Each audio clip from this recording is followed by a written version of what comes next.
Okay. ఇప్పుడు మనం swarm robotics గురించి చదువుకుందాం అనమాట. Hi hello. Swarm robotics is a field of robotics inspired by the collection behaviour of social media. ఏం లేదు, స్వామ్ రోబోటిక్స్ అనేది ఒక రోబోటిక్ ఫీల్డ్ అనమాట. Inspired by the social animals, ants, bees, birds, fishes.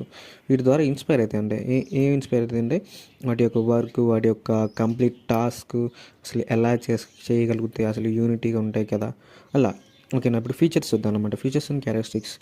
Decentralisation control అంటే వాటికి ఒక leader అవసరం లేదు, అసలు వాళ్ళకి చెప్పాల్సిన అవసరం లేదనమాట. వాటి పని ఇది చేసుకుంటూ పోతే అంటే వాటి కర్తవ్యాన్ని నిర్వహించుకుంటాయి అనమాట. ఓకేనా. లోకల్ కమ్యూనికేషన్ అంటే ఇప్పుడు చీమలు ఎలా కమ్యూనికేట్ చేసుకుంటాయి, ఈ యొక్క కెమికల్ ఉంటాయి కదా, ఆ కెమికల్ ద్వారా ఈ కమ్యూనికేట్ అవుతాయి. ఇవి ఎలా కమ్యూనికేట్ అయ్యేది అంటే ఒక రోబోట్ టు రోబోట్ కమ్యూనికేట్ అవుతాయి. స్కాలబిలిటీ అంటే మనకు తెలిసిందే, మనం చదువుకుంటూ ఉంటాం.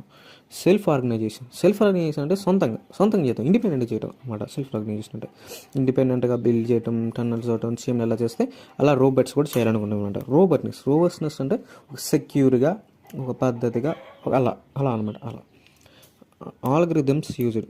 AC optimization. ఏసీ అంటే ఏం లేదు, యాంటోగోనీ. పిఎస్ అంటే particle swarm optimization, genetic algorithm. ఈ దీని గురించి మీకు తెలిసిందనమాట. ఇంకేమైనా advantages: low cost robots, fault tolerance, flexibility and adaptability. ఇదేంటంటే ఇది ఒక చిన్న డయాగ్రామ్, ఏదో వేయాలని వేసాను అనమాట నేను, అంతే. ఓకేనా. ఓకే. మీరు ప్లీజ్ దయచేసి అందరూ చూస్తున్నారు కానీ ఎవరు సబ్స్క్రైబ్ చేయలేదండి. సబ్స్క్రైబ్ చేసుకోండి ఇలాంటి మోర్ వీడియోస్ కోసం. ఓకేనా. మీరు అందరూ పాస్ కావాలని దేవుని ప్రార్థిస్తాను.